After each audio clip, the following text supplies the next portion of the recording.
Hey, welcome back to this study of Joshua. This is Allen. I'm Josh, and today we're looking at Joshua chapter 9. Before we begin, though, I'd like to encourage you, if you have not read Joshua chapter 9, hit the pause button for a moment and just take the time to read that, and then hit the play and join us again. Also, if you're joining us brand new and haven't heard, I'd encourage you to go back and start with the introduction and listen to it up until this point. A lot of good material there, and it'll get us all on the same page. So without further ado, I'll turn it over to Allen. All right, Joshua chapter 9, quite an interesting chapter. We're going to call this chapter the Gibeonites' trick, because they're going to deceive Joshua and the princes of Israel and avoid annihilation and become servants instead. And there's a very valuable lesson to be learned in this chapter, and it's summed up in this quotation: "They ask not counsel of the Lord." If Joshua and the children of Israel had just asked God, God knew that they were lying, the Gibeonites were lying, but they did not ask God. They did not pray. And that's a mistake that a lot of us have made, probably all of us at some time, but let's not make it again. The key verse is 9:22. And this chapter outlines in an unusual way. There are really two sections to this chapter. I normally like to have at least three to show a contrast or a pattern, but in this case, your second point, it divides into four sections, so it just outlines a little differently. But 1 and 2 is the coalition. We'll see that momentarily. And then 3 to 27 is the deception. So 2-point outline, coalition 1 and 2, deception 3 through 27. But then that section of the deception divides into these four sections, 3 to 5, deception invented. So the Gibeonites come up with a grandiose plan to deceive Israel, because they know they're next on the list, or soon to be on the list of attacked cities. So they invent a deception. 6 to 13, deception perpetrated. So they carry it, they go to Joshua and the children of Israel, and they tell them this great lie and sign a covenant with them, or an agreement, at least in our language, signed, just made a verbal agreement. And then 14 to 18, deception discovered. Lies don't last. And so they are discovered to have been neighbors instead of from a great distance. And then 19 to 27, deception punished. So the Gibeonites, they did avoid destruction, but they did not have an easy time of it from that time forward. So all that in this chapter, 27 verses, so about an average chapter for Joshua. I want to do an overview of the chapter with us quickly. You remember that in our legend, we're circling the key idea of the chapter, just with a blue circle, and in the way I do it. And that would be the word Gibeon in verse 3. So that if you just wanted to say, what is chapter 8 about? Ai. What's chapter 9 about? Gibeon. That's your one key at a glance word for the chapter. Now, there are a couple other things I wanted to mark with you. We put a content box around verse 15. Joshua made peace with them. So that's the key concept of this section. God wants us to be peacemakers, but sometimes we have to be war makers. He doesn't want us to make peace with sin, with the world, with the flesh, with the devil. And Joshua was under a commission to utterly destroy all the inhabitants of the land, but he made peace with them. So that's a mistake, but that is a key idea here. But I also marked, just noticed when I was reading through this, that Joshua seems to have taken a back seat to the princes, we would call the city council, the princes of Israel, and he sort of lets them handle this. He's still responsible for it, to be sure. But you notice in verse 15, the princes of the congregation. In verse 18, the middle part, the princes of the congregation. The last part, against the princes. Verse 19, against the princes, but all the princes said unto all the congregation. So they seem to have been the ones that took the lead here. Maybe Joshua's busy. Maybe he's trying to develop leadership. Maybe he's just being hands-off and lazy. I don't know. But he seems to have turned this over to the princes. And maybe this isn't unusual. It's just not recorded for us. We haven't seen this before.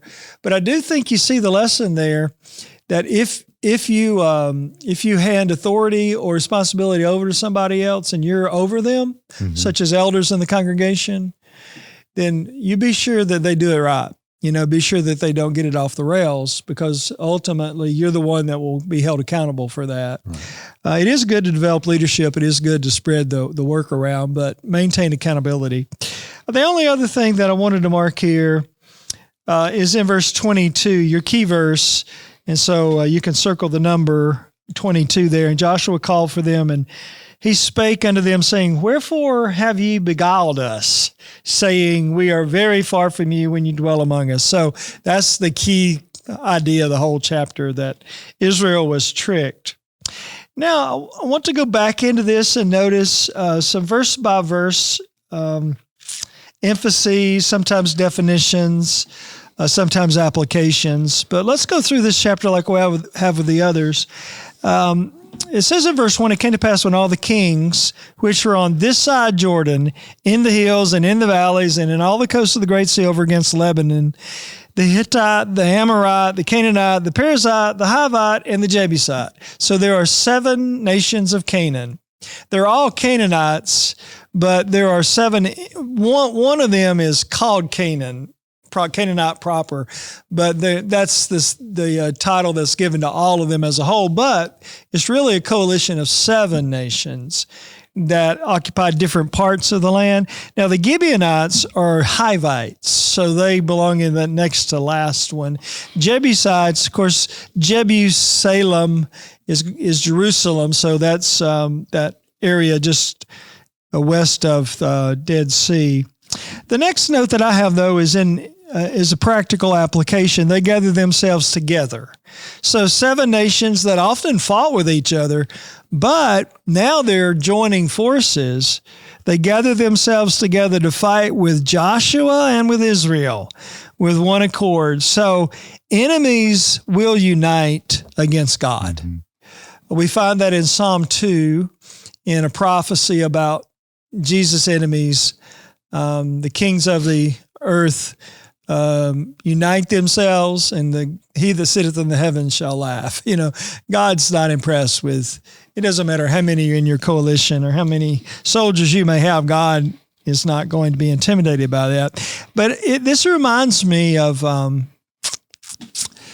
Jesus, Matthew 22, is facing all comers. They're just trying to trip him up in his words. So the Herodians, the Sadducees, the Pharisees, they all joined forces against Jesus. They normally had nothing to do with each other. Right. I mean, the Sadducees are materialist, and we would say liberal in their thinking. The Pharisees were very ultra conservative, so they were always on opposite ends of every question. But when it came to Jesus, they both united to try to destroy him. The Herodians were politically motivated, and they didn't have much to do with the Sadducees and the Pharisees either. But this day they did. And I just taught in another class Luke 23, where you had Herod and Pilate when Jesus was brought to Pilate, to be tried. And he said, I don't find anything wrong with him, certainly not worthy of death. And then they said, the enemies of Jesus, Pharisees said, well, beginning from Galilee until this present day, he's been, and Pilate heard that word Galilee. He said, Herod's in town. That's Herod's jurisdiction. So he sends him over to Herod. Now, before that, the scripture says, I think this is Luke 23:12. He says, they have been at odds with one another. Right. Like a lot of politicians. Mm-hmm. Pilate didn't like Herod. Herod didn't like Pilate. It might have had to do with a jurisdiction squabble about, the border area.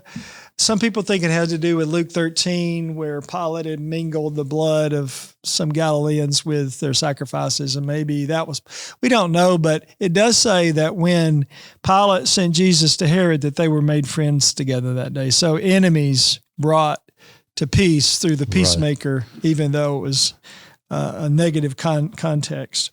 All right, well, that's a lesson that you see in verse 2. And then in verse 3, and when the inhabitants of Gibeon heard that what Joshua had done to Jericho and to Ai, those first two successful battles, that's where you might want to make the note that they were Hivites, and your cross-reference for that is 11:19. And then heard what Joshua had done. I wrote 3:10 above that because the reputation was getting out. Right. Not only what they had done locally, but, with Rahab, what they had accomplished way back in Egypt and coming into that, going through that 40 years of wandering. That gets us to verse 4. They did work wilily. That reminds me of Ephesians 6:11, the wiles of the devil. He works wilily too. He's deceptive. He's crafty. 1 Corinthians 15:33 fits there. 2 Corinthians 11:3. Don't be deceived by the beguiling devil. And then Galatians 6:7. I've underlined not only the word wilily in verse 4, but underlined the word as if, because that's the trickery. They made as if they had been ambassadors. And so here are their props. They want to really sell this lie, so they get old, moldy bread and shoes that are worn out and cracked open, and they they carry those and put those old clothes on, so that when they come to Joshua, they can appear to be what they say. They say this bread was fresh when we left, and now look how old it is. And our shoes were fine, but now they're all worn. They were selling the lie, and Joshua and the princes were walking by sight and not by faith. Right, and that can be a danger for us. Now that gets us through 5, 6. They say we become from a far country. Now, I've drawn a line from far in verse 6 down to verse 9. From a very far country. Don't lies grow? You start off with a little fib, you might call it, but then before long, to cover up, that one, or to try to make it more believable, it gets bigger. So that's what they did. And we're from a far country. No, we're from a very far country. I want to read this section because I think the context here is it's really interesting to try to put yourself in Joshua's place when he's hearing this. So let's just think about being Joshua with these people in front of him, and they're telling him this. We become from a far country. Now, therefore, make ye a league with us. We want to make a covenant, an agreement. And the men of Israel said unto the Hivites, see the men of Israel there? That's the princes, not Joshua answering. Peradventure, ye dwell among us, and how shall we make a league with you? Oh, how's that going to work is what they're asking. And they said unto Joshua, so they're both there, both participating, the men of Israel or the princes and Joshua. We are thy servants. We'll be your servants. Now, I wrote above that statement, that sounds suspicious, doesn't it? Who wants to voluntarily be a slave? Why would you come from a very far country to be a slave to Israelites who are in a different place? That sounds suspicious, doesn't it? It does. And Joshua said unto them, and do you know the phrase smelled a rat? Well, I wrote that above, who are ye? That's Joshua smelling a rat. He's saying, go over that again. Now tell me who you are. From whence come ye? He's processing it and asking for more information. Now, I put a lesson to be learned in verse 8 is this. If something sounds too good to be true, it probably is, right? How many people have made bad business decisions because they had an offer that was just too good to pass up, too good to be true? Better jump on it today. It's only on the table right now. If it sounds too good to be true, you better verify. Right. And Joshua should have done that here. And then verse 9, he said, and they said unto him, from a very far country thy servants are come because of the name of the Lord thy God. We heard about your God from a very far country, and we came to be your slaves. For we have heard the fame of him and all that he did. Now, this is well thought out. All that he did in Egypt. If they had traveled from a very far country, then they would not have known at that time about Jericho and Ai. So they don't mention it. They just mention what they heard about 40 years before, So it's believable. He could have caught them there if they had said, he might have thought, wait a minute, we just defeated Ai the other day and you heard about, he would have caught them. But they did make that mistake. Oh, and all that he did to the two kings of the Amorites. So, Moses' victories over the Transjordan. Now, I want to go back into this section before we get into the covenant that they make and observe a lesson from this first section. All right, starting in verse 3, this is a sermon about the devil. When's the last time you heard a sermon about the devil? That might be an interesting question to ask members of the church. When's the last time you had to deal with the devil? Today? Yesterday? Every Christian deals with the devil every day, but we don't talk about it much. Are we helping our brethren to go to heaven if we don't ever talk about the enemy? Probably not. Let's talk about him. Let's talk about how he works and how to defeat him. So here's a place to do that. Mm-hmm. A wily foe is the title of this sermon. Number one, the first point is Satan attacks the church in different ways. Just like Joshua, this is a curveball. Mm-hmm. I mean, before they have formed coalitions to fight against him, and they've, all kinds of whatever they could come up with. But he hasn't had this before, where people are voluntarily coming and saying, "We will be your servants. Let us do." So, what about the attacks on the church, or even the individual Christian? I've often thought that the go-to modus operandi of the devil is to lure us away from God first. Right. With temptations, lust of the flesh, lust of the eyes, pride of life. But if that doesn't work, he will go to, it's the carrot and the stick. So the carrot lead away, and then the stick drive away. So persecution comes in next. And that really is a lust of the flesh also, because the greatest desire of the flesh is to live. Mm-hmm. So, or lesser, to not suffer. And he can use that against us. So some people that are strong morally, not to give in to temptations, they are caught in persecutions. They just don't want to deal with this pain and this rejection from their loved ones, their family, their, society. So he's a wily foe, and if one thing doesn't work, then he'll use another thing. We mentioned Ephesians 6:11 earlier, but that text would go here. And if you're talking about Ephesians 6:11 and the wiles of the devil, then you want to talk about his stratagems.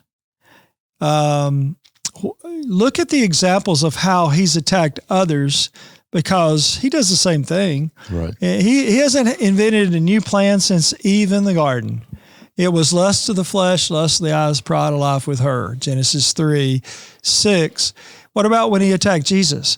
Lust of the eyes, lust of the flesh, pride of life, same thing. Right. And he does that with us. So that's the first lesson. The second lesson is taken from verse 6. Satan's lies are well thought out, elaborate, and convincing. The Gibeonites had thought through their deception, as we mentioned. Well, the devil has some really well thought out. And I made a list here. You could extend this list easily, but here are 5 of the devil's most elaborate lies. And billions of people have been deceived by these 5. Number 1 is evolution. If you're going to talk to an evolutionist about God, you better do your homework. It's a faith-based system, just as theology is. Right. But I was studying dinosaurs for a lesson one time, and I knew the basics about dinosaurs, I guess, but I had never really thought about the pictures that are drawn of dinosaurs, like in the scientific books. But even the coloration that they give to dinosaurs has some semblance in research and reason. So even down to that point, they're not just saying, well, this dinosaur would look good gray or, spots or whatever. So they've really put a lot of thought into it. You can get degrees in evolution. Right. So that doesn't make it true. It's been a lie since day one in Darwin, but it's an elaborate, well thought out lie. Some others are atheism. Psalm 14:1, the fool has said in his heart, there is no God. It's a foolish doctrine or philosophy, but, they think that they're smarter than you, Well, if you knew what I knew, if you were as smart as me, you wouldn't believe in God either. Right. Well, no, that's not true. But they base their elitist attitude on a well thought out deception or lie from the devil. The next one is Calvinism with the tulip theology. One of those builds on another: total hereditary depravity, irresistible grace, limited atonement, unconditional election, perseverance of the saints. If you pull out one of them, the others don't work. So this well thought out, it's none of them are true. Right. Every one of them, every point is wrong, but it's well thought out. And they pull scriptures from context to try to prop it up. But there are many Calvinists in the world that are pretty smart guys, but they believe it because the devil has a well-orchestrated deception going on. And then Catholicism fits there. A billion plus people following a pope that the Bible clearly says, there's no authority for one man over the church on earth, and the doctrines of worshiping Mary and penance and, all the unique doctrines of Catholicism are untrue. They're not in the scriptures, and you can show it, but it's an elaborately thought out deception. And then Sabbatarianism, the same thing. Those who want to worship on Saturday day and bind that on everybody else, they've twisted a lot of scriptures to get there. So if you're going to answer them, and I'm talking to a student now who's trying to deal with that. He's from another country, and I'm coaching him. Don't go into this half-cocked. Do you think 3 verses that say Sunday's the day of worship? You need to really prepare to answer the arguments from the Old Testament, such as forever. That word is used with Sabbath verses in the Old Testament that the law would last forever. Well, the word forever in the context only means until the end of a specific period. Yeah, completeness of time. That's exactly right. But if you don't know that, then they'll put that verse, you'll go, you don't want to go, when you're trying to lead somebody to truth. All right, so that's all that. Then the next one is in verse 6, point number 3 is Satan's lies are appealing. They're thinking, I don't want to cut firewood every day. Man, it sure would be nice if we had somebody to go get the water and bring it up to the altar or they're thinking this could work. This is nice. It was appealing. Well, what about the doctrine? We just mentioned Calvinism. What about the doctrine of once saved, always saved? That's very appealing. You mean I don't have to worry about sin and I can't lose my salvation? Whew, that's right. Takes a load off. Well, it would if it were true, but it's not true. But it's appealing, and the same thing with atheism. You have different flavors of atheism: intellectual atheism, practical atheism, which you don't say there is no God; you just live like there isn't a God. But intellectual atheism is often based on a desire to be antinomian, to have no rules. Right.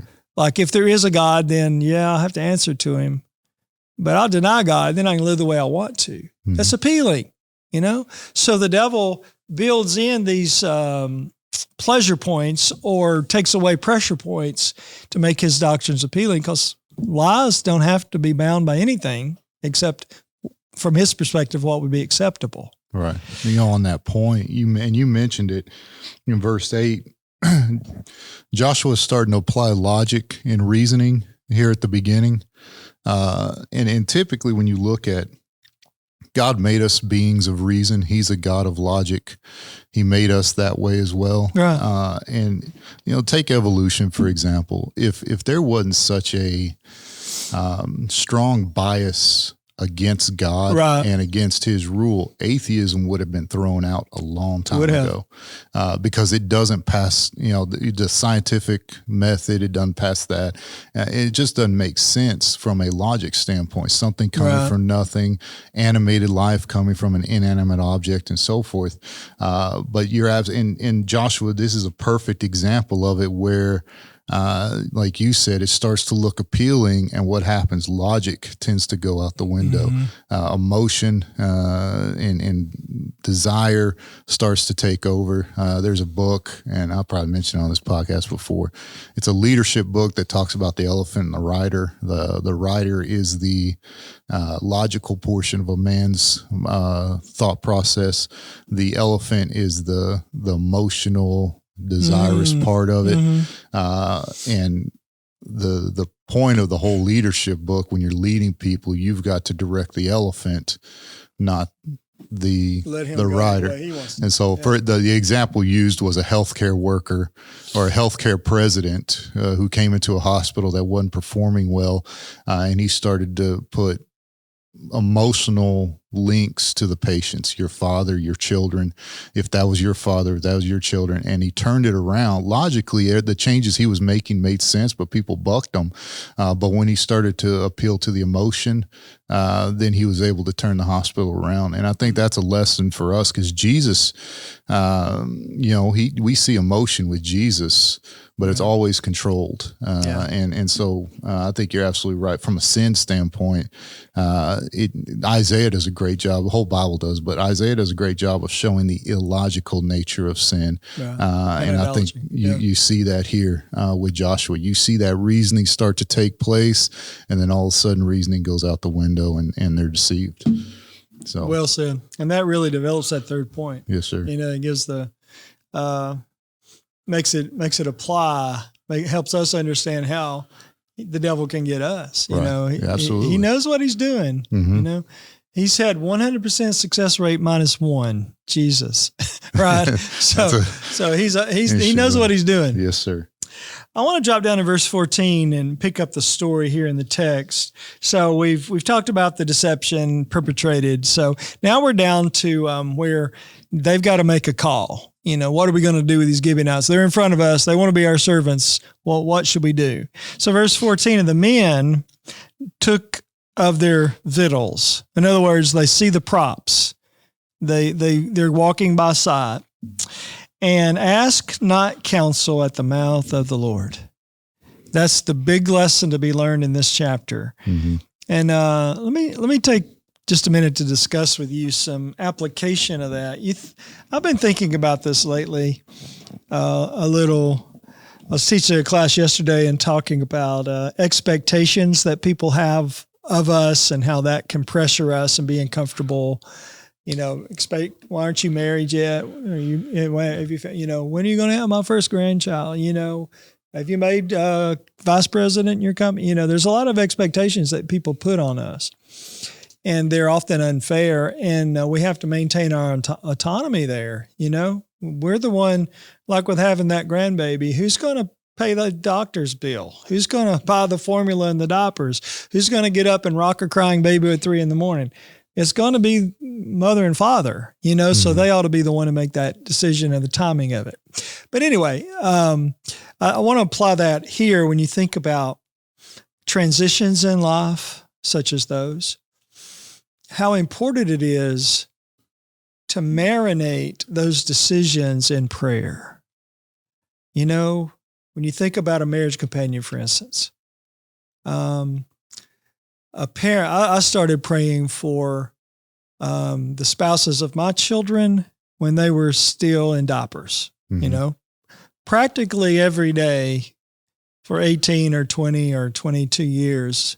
That prayer was made for a prayer about a wise choice of companion was made for them. But then at some certain point, I don't know what age, but whenever they, it dawned on them, hey, I need a spouse. I want to get married. Well, from that day forward, they started praying about it. Or a Christian will start praying, should start praying about it. But I wonder how many, even in the church, may get married and they never prayed 3 times about getting married, right? Or finding the right companion for them. Mm-hmm. And how big a mistake that is. And what about, having a child, bringing a child into this world? That's a weighty thought. God wants us to have children. God wants his world to be populated. It's not that. And it's not contingent upon, well, this is a good time or a bad time, because you go through history and you go through geography of the different parts of the earth at any given time. And, there's always reasons not to have a kid. But I want to make sure that I'm ready for the responsibility, and then, of course, asking God for the blessing. What about a job? Am I going to move my family? Maybe the kids are preschool and elementary school, and I'm probably going to be at this location for the next decade or so with my job. Do I really want to move them to grow up in this city or this location? Well, it's a $20,000 raise. We could buy a nicer house, whatever. Well, that's a consideration. We should do well for our families, and that would give us more resources, hopefully for the Lord's church too. But, Lot pitched his tent towards Sodom, and how did his kids turn out? Right. So do I pray? The older I get, the more I realize how important prayer is. Right. And how foolish it is, and how little control we have over major things in our lives, So the control that we can bring to our lives is prayer and wise decision, prayer and wisdom. Right. It's like one preacher said, is prayer your steering wheel or your spare tire? And wow, I think that's a really good question. I think that's an excellent thought. It should be, Tozer in his book, Learn to Pray, discussed the prayer life of Jesus, and he kind of came based on Scripture to the conclusion, and it was obviously probably more than this, but he prayed he prayed when he woke, and he prayed before he went to sleep. He prayed before and after major decisions, which is, and then he went on, he talks about incomplete prayers. And the point he makes there is that we pray for something.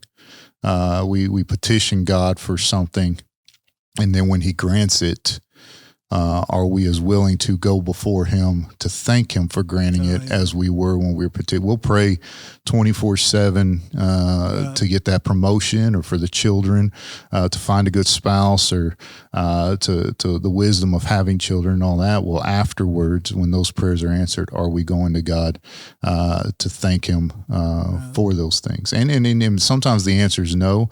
Do we thank him for that as well? Because I do know personally, just my personal, if things went my way all the time, I would have robbed myself of a lot of things because I thought I had it figured out. But 2020 hindsight shows me that God had a better plan and a better something better in mind with those no's than I did. So that's a great thought. One other application on that, we'll move on to verse 15, but I was just thinking about elders and the weighty responsibility that they have in churches. You might assume churches pray, which churches pray, but specifically, the plans that we have for this year. Have we prayed for wisdom to select the speakers that we will invite? Have we prayed for wisdom to emphasize the right things to our members? The preacher is planning his sermons for the year. Is it just what I feel like, just personality based? or is there a plan? Or do I allow God to have some input in that? At least ask Him for wisdom to choose the lessons that will help His people the most. Well, we should pray more, probably. It's safe to say. Right. It's unsafe to not ask counsel at the mouth of the Lord, verse 14. Now, verse 15, and Joshua made peace with them, and made a league with them, a covenant, and to let them live, and the princes of the congregation swear unto them. Here's a lesson from verse 15. Same-day decisions are inferior to third-day decisions. If I make a rash decision, if I go ahead and decide right now, when I just thought of this or just had this opportunity presented to me, on the third day, they're going to find out that it was a lie. But they made the decision on the first day. So first day decisions are inferior to third day decisions. So, give yourself some time to think about it, to pray about it, to ask counsel of wise people about it. Don't go off half-cocked. I think of that when you go back to chapter 7 with Achan and Ai, had Joshua sought the counsel of God before they went to battle with Ai. Could they have found the sin before they lost the battle? That's a great point. Just reading this, it just popped in my mind if they had approached it that way, because there time you see when they suffer defeat in Joshua, it's usually when the Lord is absent in their decision making. Yeah, that makes sense, doesn't it? Absolutely. Yeah, because He's the key to success. Yeah, you leave Him out, you don't have success. I wrote 3 scriptures there that you might want to add at verse 15. Deuteronomy 7, 1 and 2. Joshua 1:8, the commission of Joshua fits here. And then 2 Corinthians 6, 14 through 18. Don't be unequally yoked to unbelievers. Well, that's what you have here as an example of an unequal yoke between God's people and Canaanites. So there's no doubt is some with some thought you could make some practical points from verse 15. But I made a note at verse 16, and it came to pass at the end of 3 days. Lies do not last.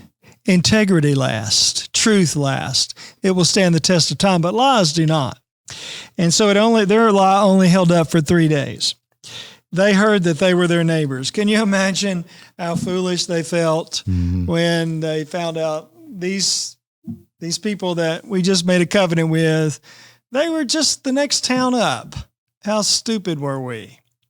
Well, down at verse 17, we read this or noticed this part of the verse when we were talking about the princes being involved in the decision, but it says all the congregation murmured against the princes.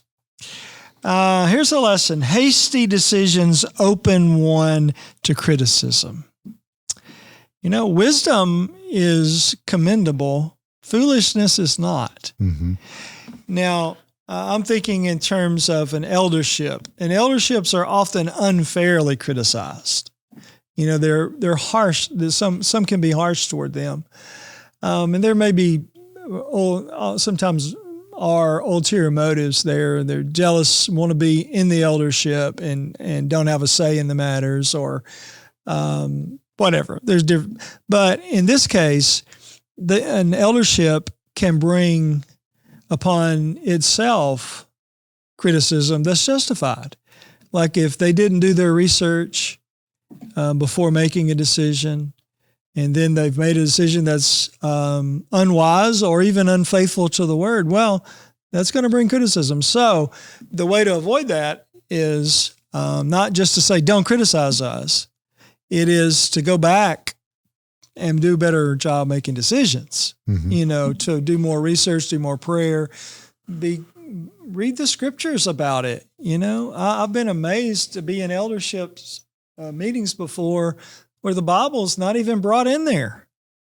It's not read, and they're making weighty decisions. Wouldn't it be wiser to say, what scriptures do you guys comes to your mind about this? About this evangelism or church discipline, whatever it is. And they say, well, and Maybe they they consult. Maybe they know, maybe they don't, but they find the verses. And then they read them. I still go back to Scripture. I've been preaching for a long time now. I'm sure you do this. All preachers do. Go back and think, I need to read that Scripture again, make sure what it says. Mm-hmm. And there will be a detail there that I never really noticed before. What about elders? Same thing. Right. You're dealing with, let's just say you talk about disciplining a church member. You better go read 1 Corinthians 5, 2 Thessalonians 3, and look carefully at what it says, because every phrase is from God, and it can have a bearing on tilting this one way or the other. Anyway, so I think that you see hasty decisions. It's not just with elders. That's just an application of it. There have been preachers that have chosen to leave a congregation hastily when later they say, boy, I wish I had never left, Right. And the politicians face this all the time. Hasty decisions can lead to criticism. So down in verse 21, I like this lesson. And the princes said unto them, let them live. They had made a covenant. They couldn't go back on their covenant. But let them be hewers of wood and drawers of water unto all the congregation as the princes had promised them.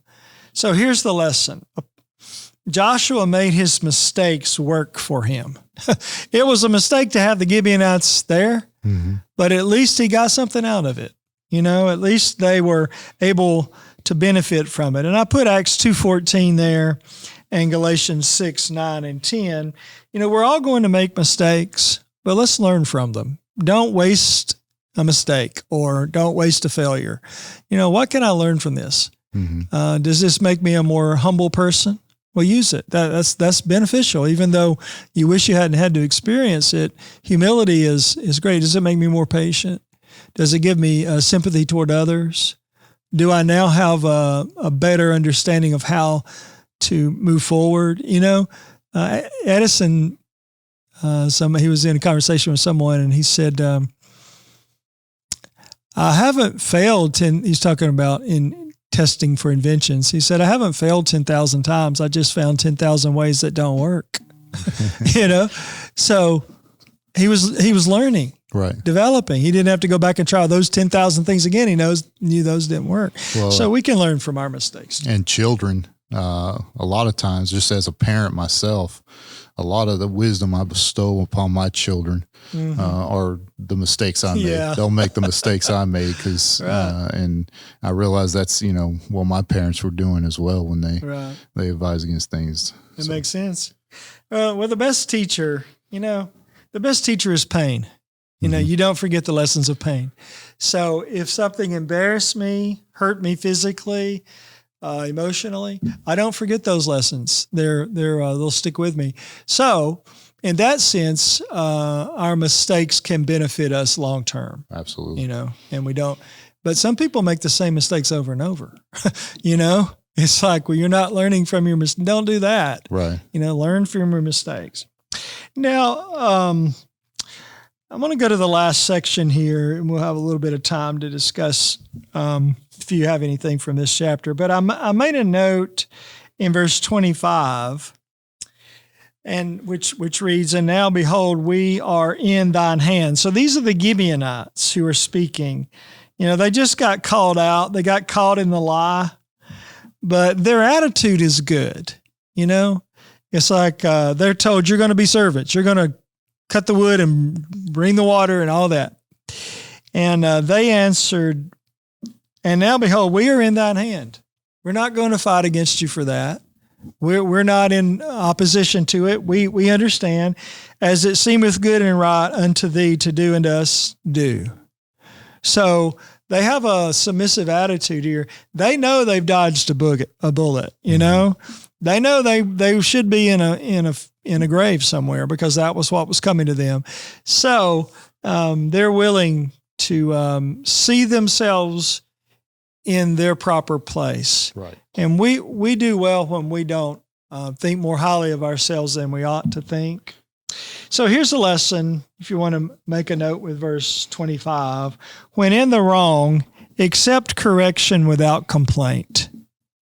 When in the wrong, accept correction without complaint. Now, I would make maybe three applications of that. You're working, your supervisor calls you in and you messed up on something. Probably the typical attitude would be to make excuses and then to talk negatively about the boss as soon as you're out of his office, right? Right. But a better approach would be own it and say, I messed up and I'm learning from it and I'm going to do better, and to apologize, and then to leave and not talk negatively about the boss, without complaint. And you think about the long-term situation at that plant or company or office, whatever it is. If this is the job that you want to keep, make a career of, which guy is going to get ahead? Two workers, both of them called in for a similar mistake. One of them makes excuses and goes out and badmouths the boss. The other one owns it, learns from it, and appreciates the instruction, the opportunity to not be fired and to be able to, to grow from this. Which one of those guys 10 years down the road is going to be in a better position? Right. And do you think the boss doesn't know what people say about him? Mm-hmm. Yeah. Be careful what you say in your bedchamber, Solomon said, for a little bird will tell it, So he was just saying, you better not say anything you don't want known. Has anybody ever told you so-and-so doesn't like you? And you had no idea, or so-and-so said that about you. Mm-hmm. The person that said that to this person had no inclination they were going to tell you. So be careful what you say. Just be wise. Absolutely. I can actually attest to that from experience. My younger self was the one who didn't accept the mistakes and so forth, and had a harder time in my career. Mm-hmm. Found when you just own the mistakes, fix them, and go about it with a different attitude. The trustworthiness is probably the most precious commodity in a working world. If you're working with people of character, it's less about the mistakes and who you can trust to take care loyalty. of. Right. Yeah. And just if I know you're going to make a mistake and you're going to tell me about it, and I'll own to it and work to fix it, people can handle mistakes. Yeah. It's all the other issues that compound it that make it more troublesome. Very good. A couple other applications. I said I'll make three. Let's talk about children. You can do it both directions. You can make the application to the parent. Do parents ever make mistakes in rearing their children? Mm-hmm. Yeah. Sometimes they say, "Man, I was upset. I shouldn't have said that." Well, do you just pretend and never broach the subject? I think the wisdom says, the dad goes to his son and says, "Son, I overreacted to that, right, and I'm going to work on that." That builds relationship instead of barriers. But it works the other way too. When the son is corrected by a father or a parent, he can buck up against it, be stiff-necked against it, and not listen. But ultimately, the child that honors his father and mother and says, "I'm sorry, I'll do better. I'll learn from this," and respects them, he's being trained for the larger world. What you learn in the home as far as honor father and mother, obey them that have the rule over you, you're going to take that to school with you, that attitude. Right. The kids in school, they get in all the trouble. They learned that at home. They get away with everything at home. They didn't have discipline or didn't accept it. Then it may show up in the criminal records. Same one that was a problem at home and then a problem in the school. He may, when he's in college, have a couple of arrests, because same character. Right. And in the church, you have that too. The troublemakers in a church. Well, if you knew their background, you might say, "Well, I see I see. So both it applies in all three areas, society at work, children at home, and then with members and congregations. I appreciate elders who are hands-on. I haven't seen a lot of this, but I really appreciate it when an elder takes a personal interest in the soul of a member and will talk to them, say, man, let's go out and get a cup of coffee. I got something I need to talk to you about. And then he says whatever it is that he's seen and said, I really think that this is going the wrong direction for you. And I've been thinking about it, and I've had this temptation myself, but I'd advise you. Well, now he gets up and the elder gets up and leaves. You're sitting there, in the cafe booth. What's my attitude right now? Right. Who's that elder think he is, getting his nose in my business? Well, that just makes me mad. Or, well, he really gave me something to think about, And I appreciate him. He took a risk. That's the reason, this is my judgment, I could be wrong, but I think that's one reason the elders don't do this. They're unwilling to risk unpopularity or blowback. It's easier to stay in our society with tolerance is king. It's easier just to stay back and not get involved. But good shepherds get involved, and good preachers get involved, and good members. But I can either encourage that, which helps me go to heaven, or I can discourage it by how I react to it. Because if I blow up about it and I have a wrong attitude, that elder's not going to talk to me again about it or about something else. He's probably going to say, well, you can't talk to that guy. But if I welcome it and I go to him later and say, man, I really appreciated that, and this is what I'm working on. I'm doing that, elders. And anytime you got something and, you want to talk to me, then, let me have it. I invite it. You got a better chance to go to heaven like that than the other guy Absolutely. does, for sure. Absolutely. All right. I got one more study, and then I'll open it up for whatever you may want to talk about. But I thought about at verse 16 when it came to pass after 3 days. Can you imagine how disappointed they were? It's like, oh man, look what we did. So I put in beside that verse, Bible disappointments, and Genesis 29:25 when he woke up and behold, it was Leah. He thought he was marrying Rachel, but he woke up with Leah. That must have been a disappointment. 2 Samuel 13:15, and then Joshua 9:16 right here. Some Bible disappointments. So I like to think of similar instances in Scripture and put them together. And sometimes the juxtaposition, different context but same idea, is interesting, and it also sticks with us. So Absolutely. I think that's an interesting way to preach. All right, what do you have from chapter 9, those 27 verses? Well, verse 24, after Joshua asks, why did you deceive us, essentially? And their reason, because it was told to your servants for a certainty that the Lord your God had commanded his servant Moses to give all the land and destroy the inhabitants of the land from before you. And then they say, so we feared greatly for our lives because of you and did this thing. So the purpose for their deception was essentially because they had heard the reputation of God and his people, and he knew they were coming to get them. In a layman's way of saying it. And I just put Rahab, the name Rahab, next to this because I think here it illustrates godly fear versus just fear in general.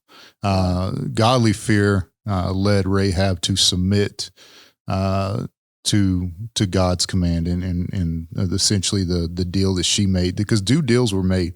Rahab made a deal with the spies, and she was spared because of her reverential fear, whereas in here, their fear led them to deception. And it's possible to fear God the wrong way. Yeah. I think there's a And we see that throughout. There's a very thin line between humility and fear. And there's a very thin line between confidence and arrogance. And you see that with, just Ai itself was arrogant. After they beat them the first time, they were arrogant the second time. Joshua was confident. They were arrogant the first time. They went to Ai, confident the second time. And I just, from just a Christian living perspective, that balance, because we're not to be timid, as Paul told Timothy, given a spirit of fear or timidity. Right. But we are to be confident, but we need to keep ourselves in check from going over that arrogant standpoint. But at the same time, we're to be humble, and we need to be very careful that we keep it in that humility range and not cross over into that fear range. Sometimes I think not doing something, and for example, you're asked to serve in some capacity in the church, and you turn it down. I'm not qualified for this.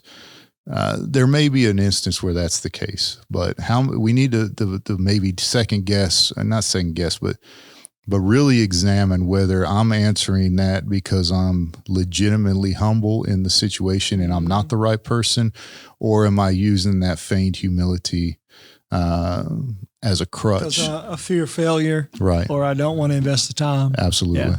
Yeah. And so just again, I've enjoyed this, obviously, as you go through, you kind of see these connections. And that's one that I just noticed studying this, that, what if they had approached Joshua and the elders the same way Rahab had? Hey, we know your God. We can't beat, your God. Your God is the true God. We submit to you.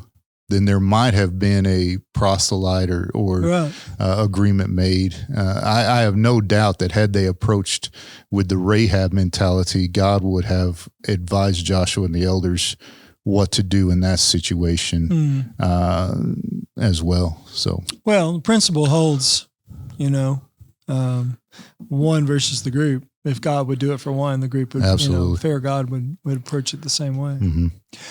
Yeah, it's quite interesting. I did think about Rahab in the sense that she had heard the same things they had heard, but I didn't take it in my mind as far as to think about, the what if. I think that makes it quite interesting. Well, and how many people fear God today and just give up? You've talked about it before.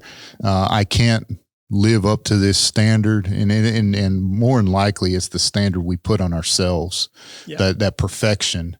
When the reality is God has given us the standard, and he's given us a way that when we do err, to get back to the standard. What's the difference in Judas and Peter? Great point. Absolutely. 2 Corinthians 7:10 talks about godly sorrow and sorrow of the world. Judas is sorrow of the world. He saw he'd messed up. Instead of repenting, he went out and hanged himself. Right. Peter messed up. Not a lot different than what Judas did. Judas betrayed him. Peter denied him 3 times, but Peter went out and wept bitterly, and then he got back up and he followed him. And and I see something really encouraging there with, the difference in time between Passover and Pentecost was 50 days, right? The day after the 7th Sabbath is 50 days. So who's preaching? Peter. Absolutely. They're all preaching, but Peter's sermon is recorded. So he went from denying the Lord less than 2 months ago to being the keynote speaker on the church's first day, Inauguration Sunday. That tells you something about forgiveness. Right. And Absolutely. It's very encouraging to us when we mess up. The Lord can still use us. We don't want to mess up. We don't want to bring shame and reproach on ourselves, but especially on him and his church. But if we do, or maybe I should say when we do, good point, we can start. He'll use us again. Absolutely. Great way to close it out. Join us next time.